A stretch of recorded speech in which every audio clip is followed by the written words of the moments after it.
Okay. Hello, everyone. Very nice to be here.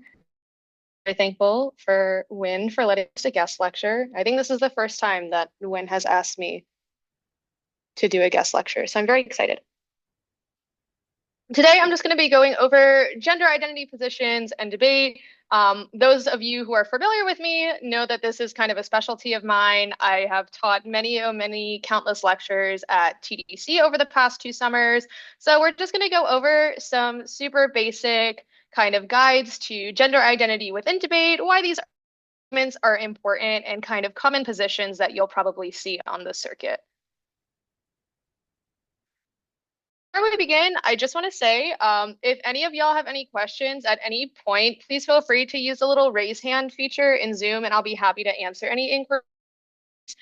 So this is a safe space, so there are no silly questions. People are here to learn, and I think that learning and respecting other people's want and need to learn is very important. So I'm gonna just kind of go through a couple things. First, I'll do a little bit of an overview for those of you who aren't familiar with me.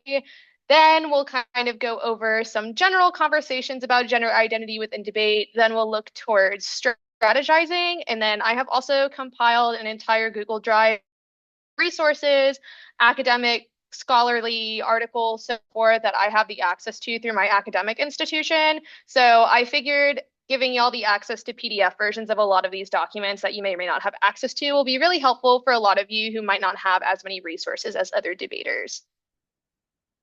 So we'll start off with a little bit of about me if some of y'all don't know who I am.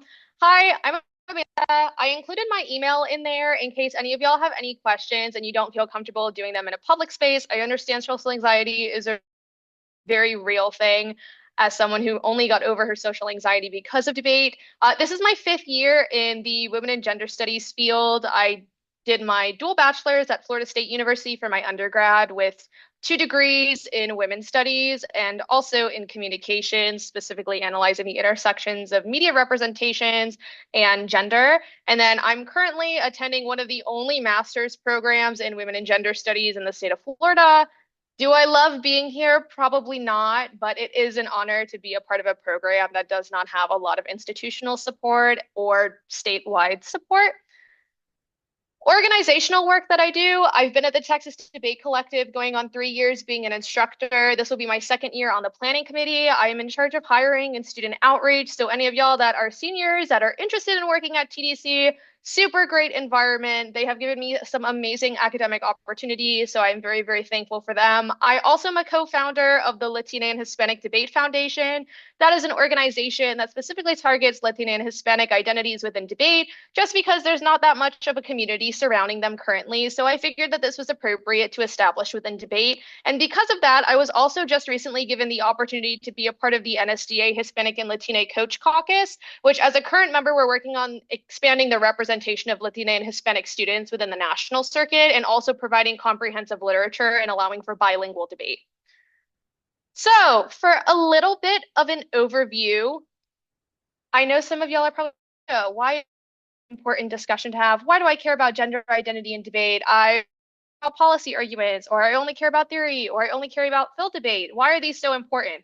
There are two very important things that I have learned after being a scholar for 5 years now and reading debate for like 3.5 years of my career. The first one is building what I think is really important, especially in the era of small school versus big school, individual debater versus prep. I think what's really important is finding people that share similar passions as you and building like resource guides, sharing resources. I think building Dropboxes, drives, whatever your is super important because it'll to build a larger community and connect with a larger group of people you may or may not have had access to prior to a tournament or a camp, so on and so forth.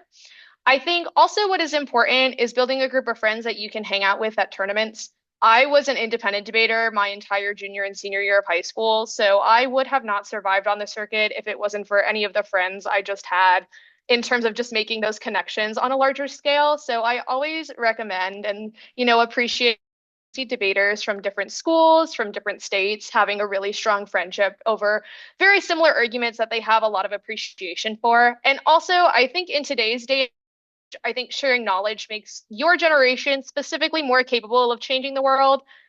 I've had this lecture before as a high school debater, and I still think this lesson is really, really important. Absent that, we tend to lose a lot of faith within the system. And I think unless we're able to build those coalitions with each other, then we kind of feel like we're on our own, which I think is never a fun feeling, especially within a highly competitive activity like debate. Also, some other important things are real world advocacy skills. There's always the debate to lawyer pipeline. There's a debate to poli sci major pipeline. So there are so many ways that you can be active and advocate for yourself in the workplace, in your community, find your interests for your undergrad or graduate school. I wouldn't have decided to be a women's studies major in my undergrad and decide to get a master in women's studies if it were debate my junior year of high school. And also learning strong research skills now makes it easier to pursue larger research projects that can change the landscape of education in the institution. I think with your ability to have research skills, your ability to critically think and analyze literature, those are all very, very important skills that I'm using to currently write my thesis. So just keep in mind that there are some valuable skills just outside of the conversation of gender specifically in correlation to gender identity positions within debate. Just having those discussions and being able to critically analyze the environment you're in is super important for that active civil engagement. So now we're going to kind of venture into strategies. I'll sit on here the longest in case there are questions or in case anyone has any other input that they'd like to share. I always allow for like open discussions and discourse because I think learning from everyone is super important because there may be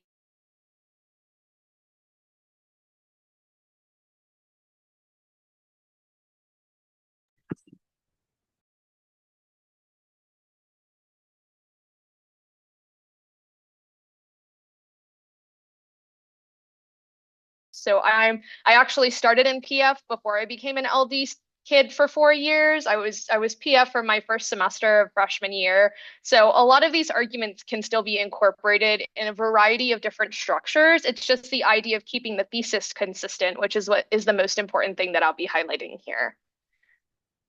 So the first thing I want to talk about, and for those of you who are familiar with lectures that I've given at TDC, I very much have talked about these things before. So the first kind of area I'll be discussing is fem positions. I'll go in on a little bit of some tangents on top of what's on this slide. But I thought it was important to highlight the most common fem positions that I think are still being read to an extent, and also highlight some other ones that I think are really important to give some lip service to. So the first one I'll start off with, which is normally the most palatable for people who aren't familiar with feminist literature or feminist pedagogy, is soft left fem.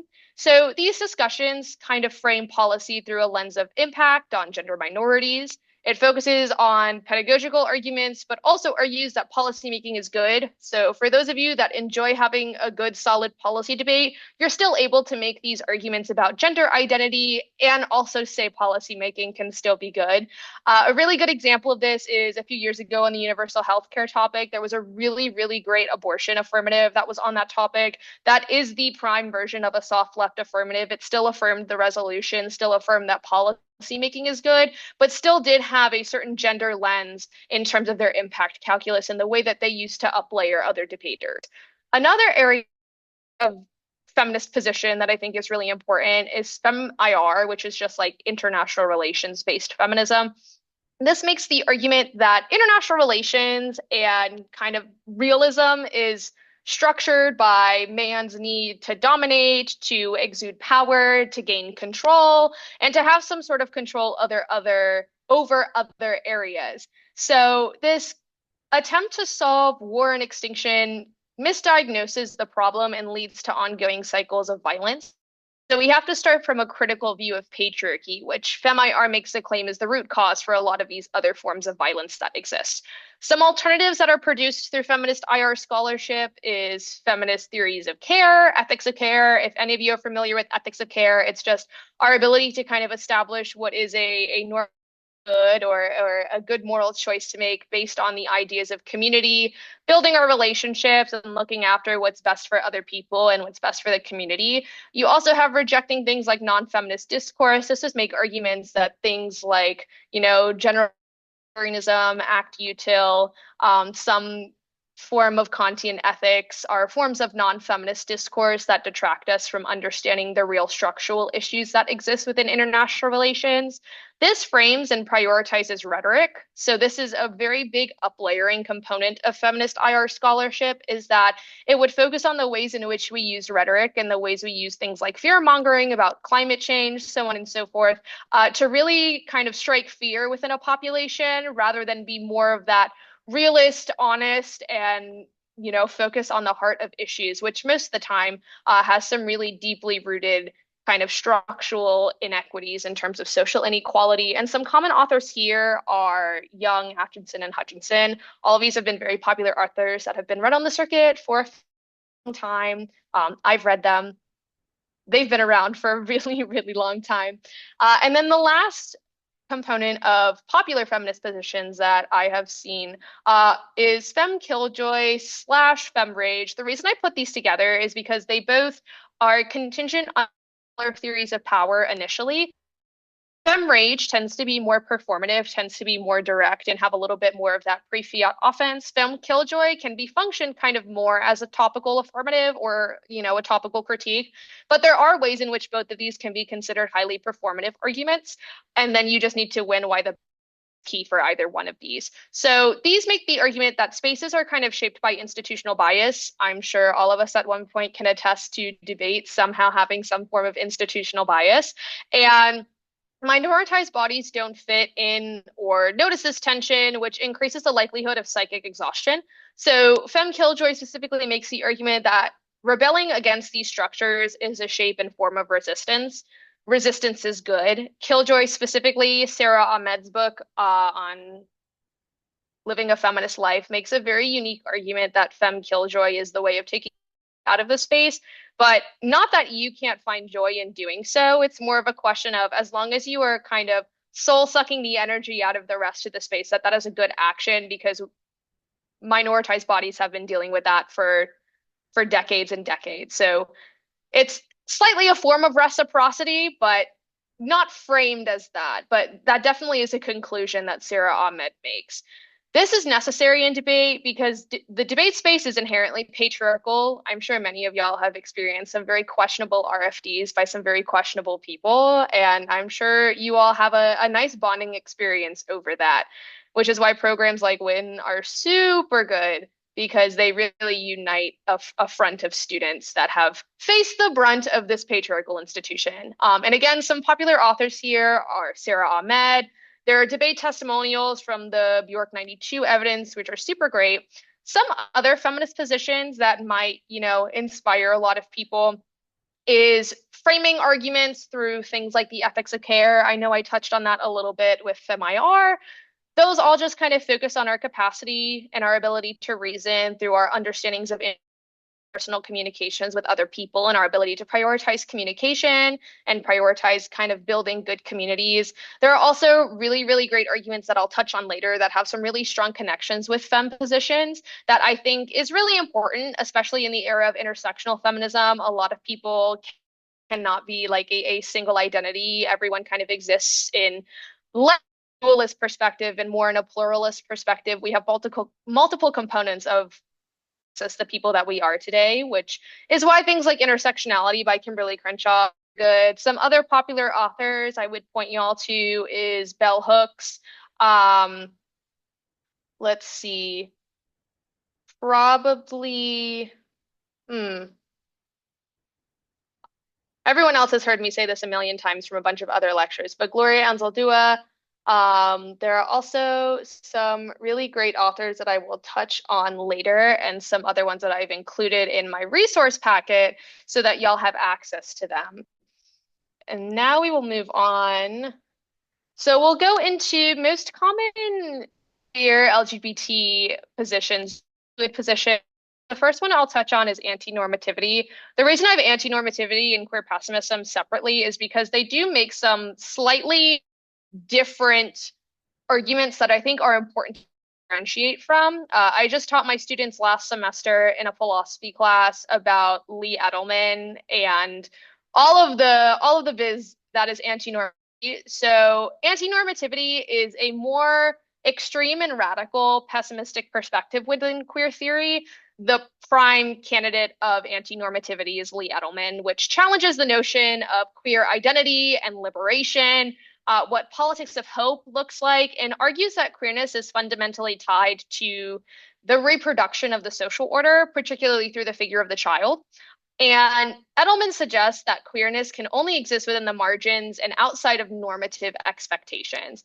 And so this offers a critique of the ways in which queer politics often reinforce heteronormative structures. If any of you have ever seen Alfred Hitchcock's The Birds, that's a really good example of what anti-normativity would look like. You have a very like heteronormative, like pair of lovebirds trapped in a cage, and then it's perceived and kind of theorized on that the rest of the birds are kind of the antithesis of heteronormativity and, like cis straight relationships. So it's very interesting. If any of y'all want that film, I have it from a film class. So I would be happy to share. The next queer position I would look at is queer optimism, which affirms queer joy. The reason I sandwich these is because I think it's very important to break up pessimism conversations. So I think queer optimism is really great here, especially because it challenges the idea that queer lives are inherently tragic or melancholic. And rather than focusing on futures, hopes, or utopian ideals, queer optimism is grounded very much in the present moment. It is only really concerned of what's happening in that moment, and it recognizes and celebrates the pleasures and positive experiences with queer lives. The last part I will talk about here is queer pessimism, which argues that queer identities and struggles are ultimately bound by heteronormative structures.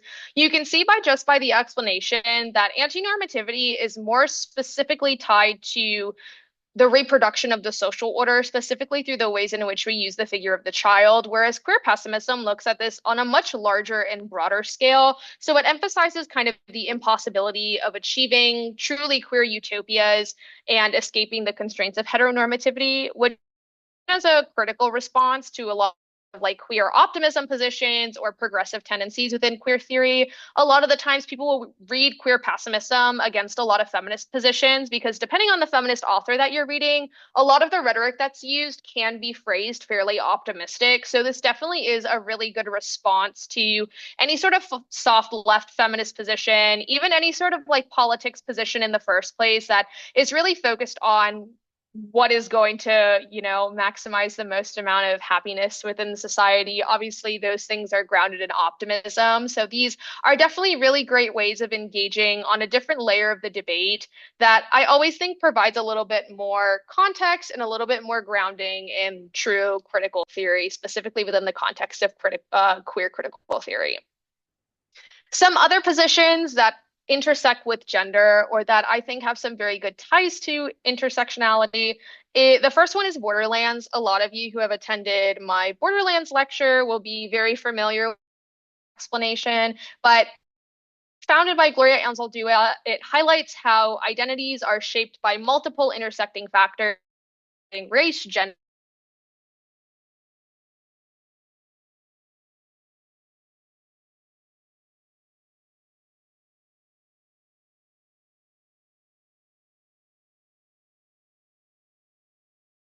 identity is much more than that. And the ways in which we understand how our bodies and minds can be pluralist allows us to embrace these intersecting factors. So this very much propels a lot of transnational feminist thinking. For those of you who are not familiar with transnational feminism, it's feminism that goes beyond the United States, very focused on international forms of feminism, feminist movements, a lot of the times taking place in like Southern Asia and also Latin America.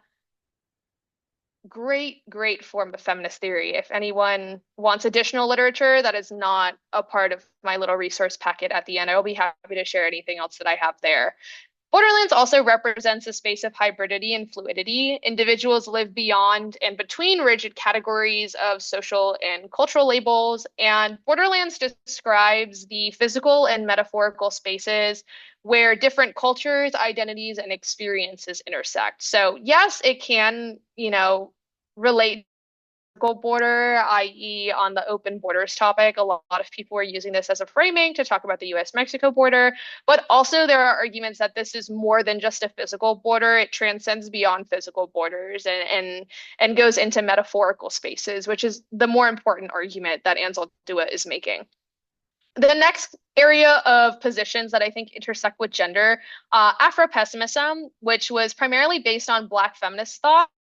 These make arguments that kind of contextualize that a lot of the unique challenges faced by Black women is due to their position within multiple systems of oppression. So, to any of you who are familiar with Kimberly Crenshaw's theory of she makes the argument that identity can exist on multiple layers.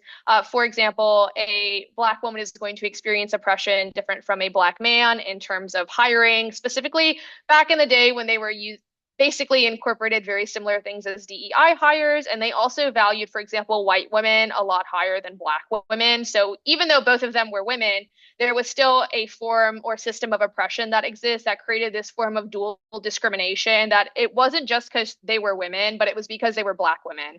So Afro-pessimism also recognizes hypervisibilities of Black women's bodies as sites of sexual violence and exploitation, which highlights the ways in which gendered violence is used to control and dehumanize Black women.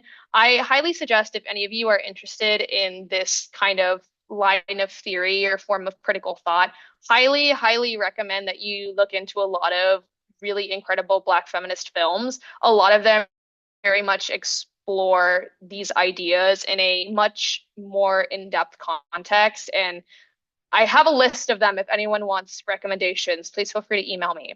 And then also, Afro-pessimism makes the argument that the Black female body is commodified and exploited within capitalist systems. So for those of you who have the ability to read Afro-pessimism and are interested in that type of argumentation, I highly recommend, especially with AFs that are endorsing systems of capitalism.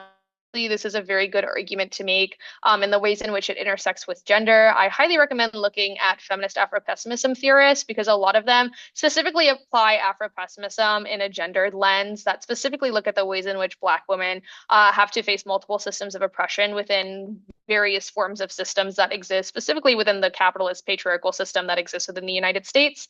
The last component I'm going to look at is indigenous feminism that intersects with gender. The reason I didn't call this settler colonialism is because I have my own gripe with the debate community reading set call arguments because they assume that set call only really refers to like northern indigenous communities, but there are indigenous communities literally everywhere. But we only tend to really read northern indigenous literature. So I think indigenous feminism is a very good way at critiquing the ways in which a lot of the ways in which debate has cut and read literature. It allows us to kind of decolonize those arguments. Indigenous feminism, their basis of their writing is to decolonize language, narratives, and literary structures by giving voices to indigenous experiences and perspectives. There's a really good brief out there that I included in our packet as well because I just read a research paper on it.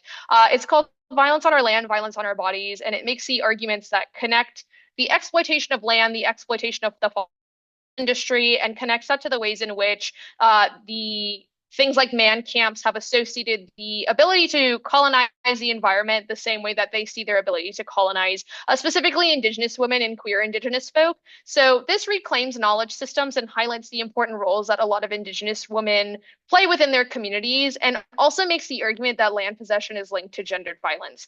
I find Indigenous feminism a very compelling argument, especially because I think it introduces a lot of different concepts that I think very general and standard settler colonialism doesn't really interrogate. I especially think on things like a wealth tax or even the past resolution, there's a very large ability to incorporate Indigenous feminism within a set call critique to make it a little bit more unique and a little bit more of a diverse argument that gives you a little bit more of an argumentative leverage within round because it allows you to uplayer on more than just the framework level of the debate, but also the ways in which we use rhetoric and the ways in which we talk about structures and various perspectives and roles, specifically within various communities, how wealth is distributed, what capitalist systems look like underneath this kind of new wealth tax model. So I think that all of these are very important and interesting ways that you can engage on a multitude of levels, even if you don't specifically want feminism or any feminist position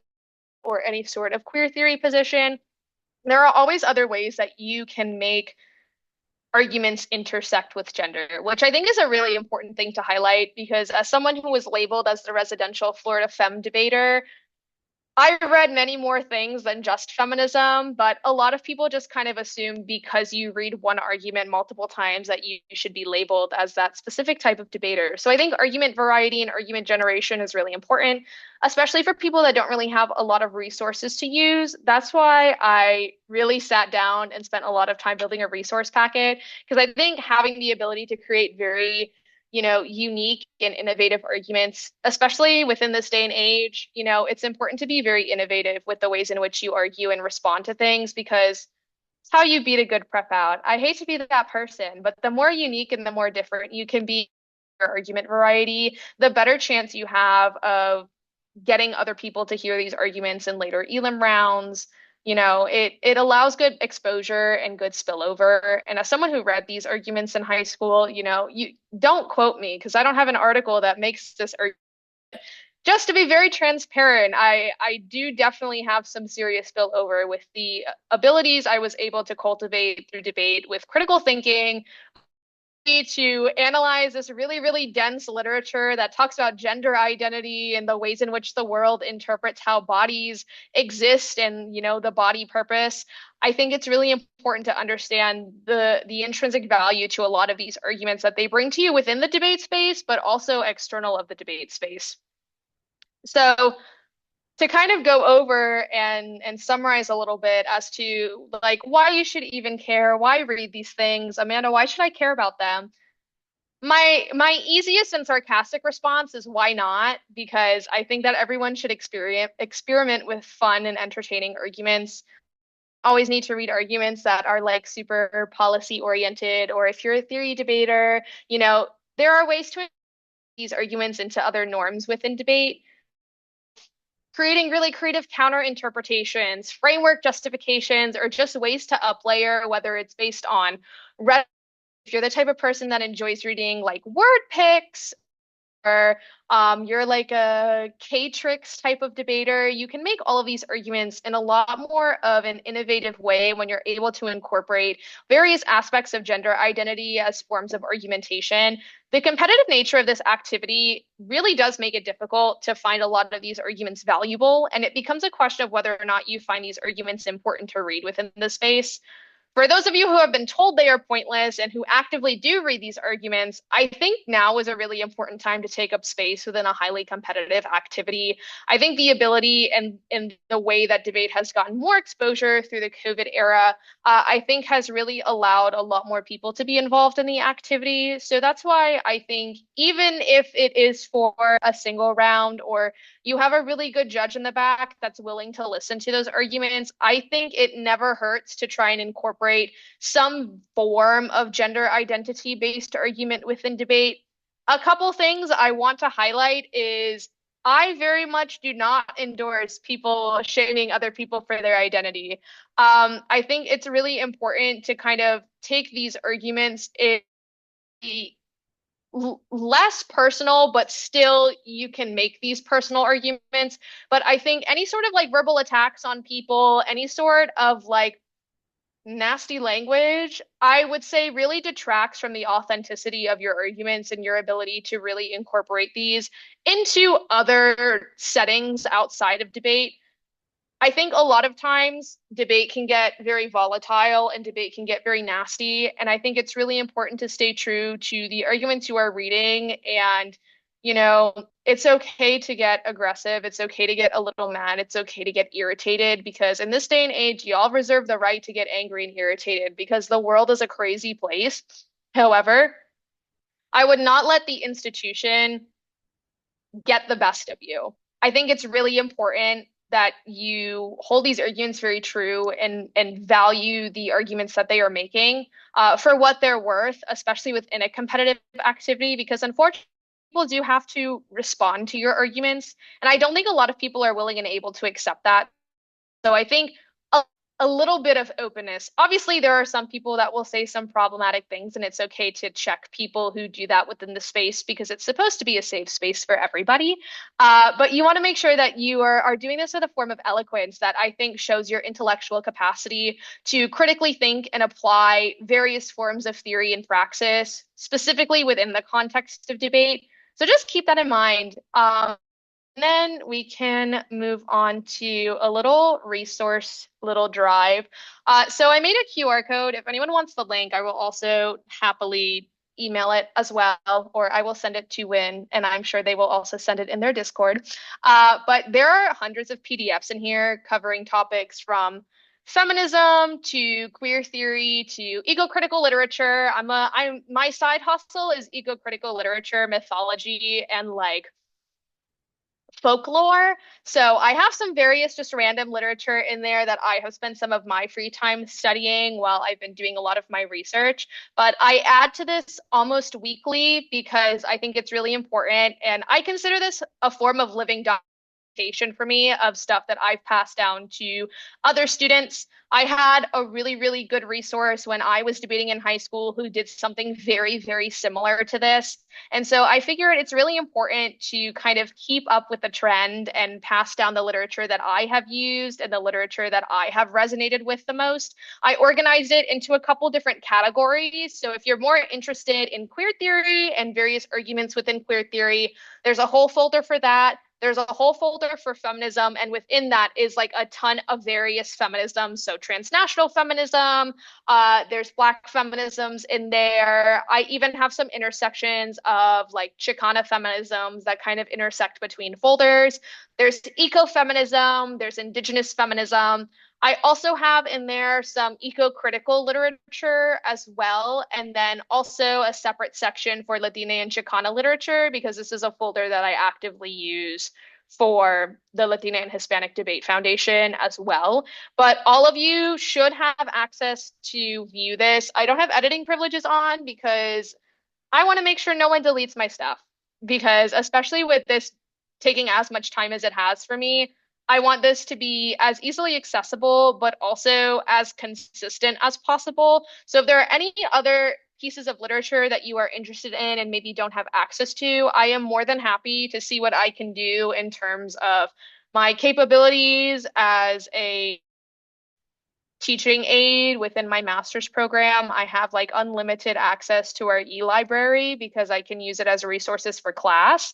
And because I taught a philosophy class last semester, I have an insurmountable feminist theory, specifically feminist philosophy that I have included in there. But please feel free if there are any other questions or y'all need links for anything or something's not working, please feel free to send me an email because I think the most important thing, again, like I said, is building those coalitions, really having those open conversations with people, really sharing literature. And so this is kind of my first step in building a much larger and expansive community. As there are a few people I share this drive with when I've been instructing, but I haven't had the ability to share it with a lot of people yet. That being able to archive a lot of resources that I think are really cool and make very smart and compelling arguments in the plights of capitalism are really important. And so I'll go on and share my final thoughts. And then if any of y'all have any questions, I'll just kind of open the floor and we can have some nice little discursive conversations about gender identity and debate and have a little like bonding moment. Because I think bonding is really important. I love kids feel comfortable enough to just like rant to me about a round that they had. And I just feel like you'll listen to me.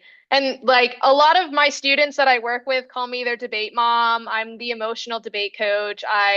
I like making sure that everyone is like mentally okay at debate tournaments. So if anyone ever is having like a really tough day or just had a really, really down and you come from like a really small school that doesn't have a lot of resources or like you really just need someone to talk to and just let something off your chest, please, by all means, if I'm at a tournament, please, I will not be bothered if you come in. Amanda, can I just like talk to you for a second? Like I need to make sure that I'm not crazy because I had to do these like conversations in high school as well. I used to have rounds and I'd be like, there's no way that this is just an RFD that he told me my voice was too high. That's crazy. Why is this? why is this even being told to me? That's so weird. But in sharing those experiences, it allows you to have a little bit more of a strong bonding relationship with people that might be able to guide you and help you along the way, which I think is always super important. Final thoughts about gender identity within debate in terms of argumentation is everyone kind of should give this a try, whether it's a performative a performative negative. I always endorse a good performative position. I think that there's so many different ways to incorporate performance, but there's also so many different ways to incorporate just a very like critical affirmative. I think there's so many authors that would make arguments on why these things are important, specifically within academia. There are a ton of authors out there that make arguments as to why having these conversations within politics is super cool. So I think it's really a question of the debate style that you're most comfortable with and learning to adapt those arguments to your debate style, because I think there is no capacity to say that you can't incorporate these, because I don't think that there is a style of debate that precludes these arguments from existing. It's just a question of your ability to kind of finesse the system a little bit, because I think that's the way that these arguments get more powerful and more impactful, is when you're able to kind of manipulate them into the style that you really enjoy, because that way you're debating what you're comfortable with, but you're also debating what you're really care about. And I think the strongest debaters are the ones that have really passionate ties to their arguments, or just strong and passionate ways of articulating arguments, is what I think reigns very true to my heart. I was always a very passionate debater in high school. I cared a lot about what I read all the time. And that's not to say you have to care about everything that you want to read, but I do think there is some value in caring for arguments, especially ones that are this important, that resonate with you, that have a little bit more of that personal impact within your life. But those are my final thoughts. I will open the floor up to questions, comments, concerns. And for those of you who are competing at the University of Texas, Austin at the beginning of December, I will be there. So again, invitation is always open. If anyone needs a little bit of emotional support person, I will happily be the support judge, and you can come up to me at literally any point in the tournament.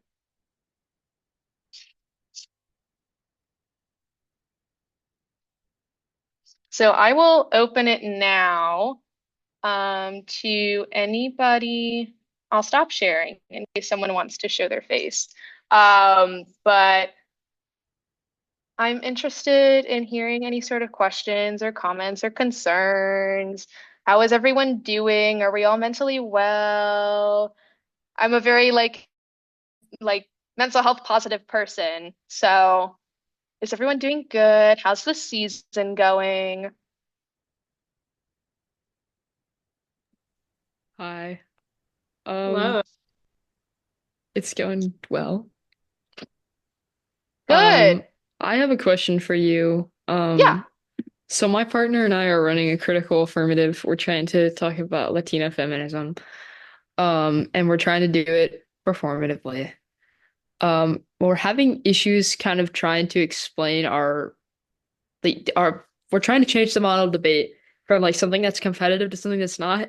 And now we're trying to like facing issues on how we actually explain our model of debate. It's so hard to explain like really quickly, but like yeah, sorry. Do you have any like suggestions on like how to explain something that's non-competitive, but something where a judge still has to make a decision? So I think that there are really good arguments to make that, a lot of people be like, oh my God, Amanda, I'm so scared to say that like the performance matters within debate, because then people will be like, well, then I can just get up and say anything and then my performance can matter too. But I do think there's genuine validity in making an argument of like why the ballot is important within the space and the context that you're in now, specifically within Latine and Chicana literature. I'm not sure if I have the article in there. If not, I will literally add it after this is over.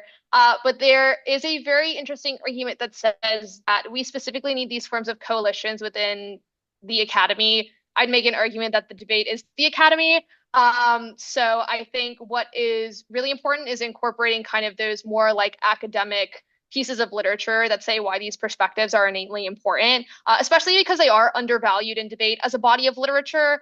I would also probably use a lot of what Gloria Ansel Dua does, um, which is where they incorporate a lot of their poetry within their actual like theory and praxis.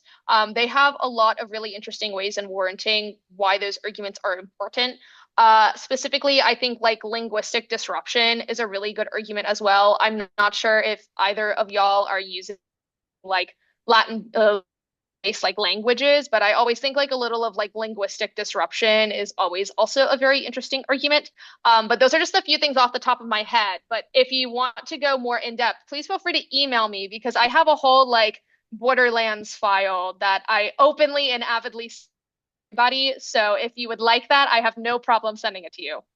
Okay, thank you. I'll have my partner Yeah, probably email you because I'm the two in, so I'm just here to take notes. yeah. Literally just send me an email and I'll send the file right. Okay, Oh my thank you. gosh. Yeah, no problem. All right. And I saw a little question in the chat, but let me pull up some stuff. I did see um techno feminism. Oh my goodness. So I think so the first person that comes to my brain is oh my gosh, I'm gonna butcher her last name because it has consonants right next to each other, and I have a really bad problem not being able to pronounce it. But Judy Walkman, very, very good, like cyber feminist, techno feminist theorist that I think is probably one of my favorite techno feminists. I'm trying to think, oh my God, there's someone else that I'm literally losing my marbles. Hold on. Uh, I have a whole syllabi of techno feminism stuff. Give me one moment. Um, W. Faulkner as well is also a author. And then I have one more. Hold on.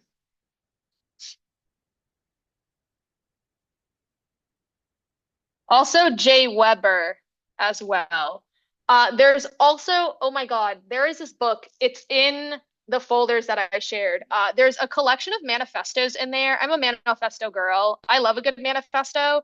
And there is a like cyber feminist, techno feminist manifesto in there, which might be a starting point at figuring out where you want to isolate certain like theoretical claims within techno feminist literature. Techno-feminism is probably one of the more underdeveloped feminist theories. However, there still is like a very fair amount of techno-feminist literature out there that I think you'd be able to pull from. What authors do you think someone should research for FemPhil? Oh my goodness. Well, this is a very good question. Um, so I think the first people that are kind of, I'll go in classic feminism and then more modern feminism now. So Simone de Beauvoir, I literally have book here. Um, this was like the most revolutionary piece of literature back in the day during like second wave feminism. It's The Second Sex, which is specifically analyzing the ways in which we understand the Western notion of women and then the equality of otherness. Let's see. Another feminist philosopher. Sorry, I have to move my Ruth Bader Ginsburg thing over here. My bad. Another feminist philosopher that I think is really great. Oh my God, where is it? Oh, Roxane Gay is also super great.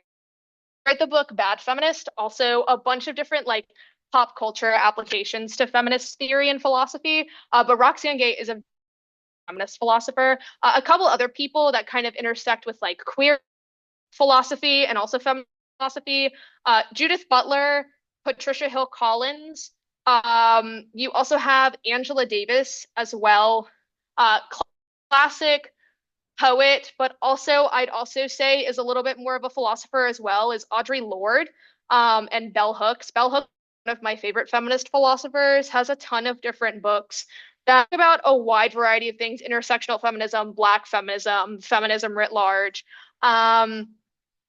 And then you also have Mary Daly, which probably isn't like the most popular feminist, but like is one of the core feminist philosophers, and then Sarah Ahmed as well. Those are all the ones that, like, off the top of my head, I can think about the most that had the most impact on feminist philosophy, which are probably the most key ones. And I say that as someone who was introduced to these feminist philosophers in my introduction to feminist philosophy class in my undergrad. So I say that they're pretty important for feminist philosophy.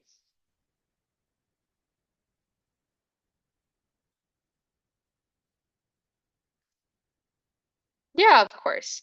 I also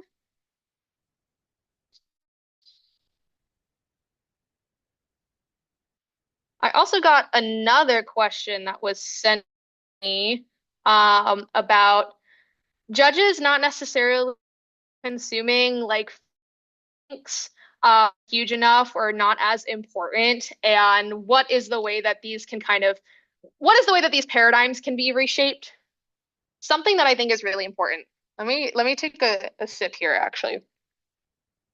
Something that I think is really important is the ability to control the root cause of arguments. I think the ability to be able to frame out larger scale impacts by the proxy of whether it's like feminist killjoy or there are a ton of different ways to kind of like frame those arguments. I think what this question kind of introduces is the question of framing. I think framing kind of controls the way a lot of judges are able to perceive and evaluate a lot of these arguments. And I definitely at some point was dealing with people who thought that like, but like gender violence is not big of an issue compared to extinction. But it's the question of how you engage in those forms of arguments, your ability to control the root cause or just like make an argument that you outweigh in terms of time frame, like cyclicality, like gender violence will always exist unless we're willing and able to disrupt the system. Those types of things kind of preclude these like larger, more like fear rhetoric type of arguments from existing. But a lot of the times it's the question of you have to deal with a judge kind of begrudgingly not really understanding the argument the first time, and then the second time and third time that they're more comfortable understanding the literature and understanding the theories of power that you're introducing will most of the time make them more flexible. I had judges the first time that I read Fem that were like, this is a really silly argument. Why would you read this in front of me? And then like by the third time, they were like, actually, I kind of understand this now. Like this actually makes sense. So it's a question of trial and error. It very much is a learning curve, especially with things like Killjoy, because that can get a little bit more on like the extreme forms of performative feminism. But I think it's just kind of like a question of your capacity to kind of uplayer and over explain sometimes, because sometimes some judges just need a little bit more instruction. What do you think are some non-problematic ways to answer fem identity arguments? So I think that there are a couple ways you can answer these positions. Non-problematically, there are some very good arguments. For example, a lot of the times people use intersectional feminism, specifically the theories that Kimberly Crenshaw to kind of like a larger scale framing of like international relations, politics, things like militarism, so on and so forth. But there are arguments from other feminists within the field that the use of things like intersectionality to kind of frame other discussions surrounding other identities is kind of causing the erasure of Black women and the Black female experience that inspired the creation of things like intersectionality. There are arguments that forms of Western feminism don't necessarily incorporate a lot of transnational feminist perspectives, so kind of be almost like American exceptionalist, that like our form of feminism is the most valued and the most important form of feminism.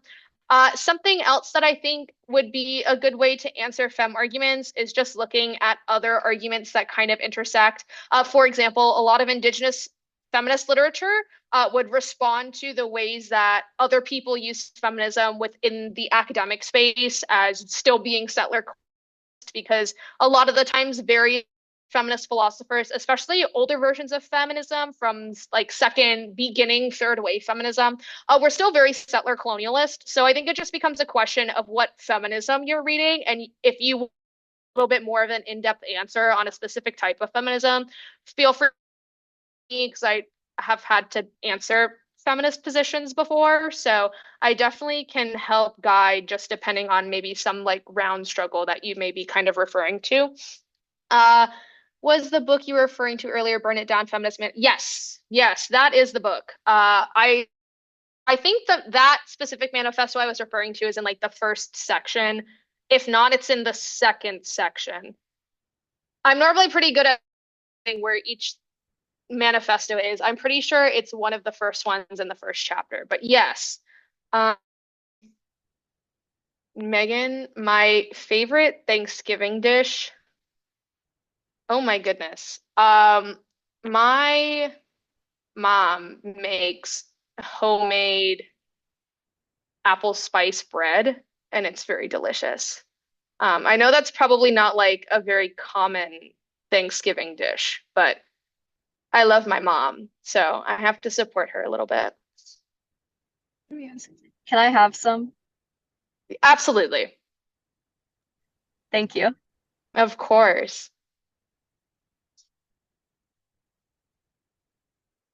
Does anyone else have any questions, comments, or concerns? If not, that's totally okay. If someone else already asked your question. Potluck at UT. Oh my God. That would be so sweet. That would be so adorable. Oh my God. I also potentially will be going to UH as well. So any people that might not be at UT, I will probably be at UH. And for all of you that are probably like, Amanda, why are you traveling to Texas and not Florida tournaments? Because the Texas circuit is really nice to me, and I'm very appreciative of everyone on the Texas circuit. Plus, that's where my TDC family is. So I have loyalties over there. I don't have much loyalties here.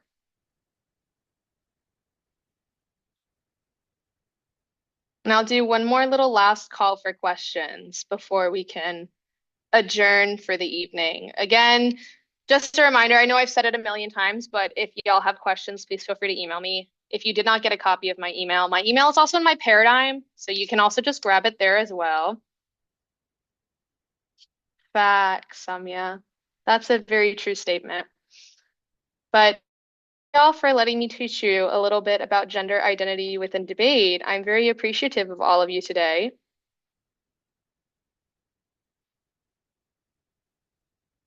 Yeah, of course. I hope you all have a good one. Have a good holiday season. Don't stress yourself out too much. Final exams are very stressful, but also maintaining good mental clarity is really important. So please take time to do activities that relax your brain because making sure you manage your mental health is really important.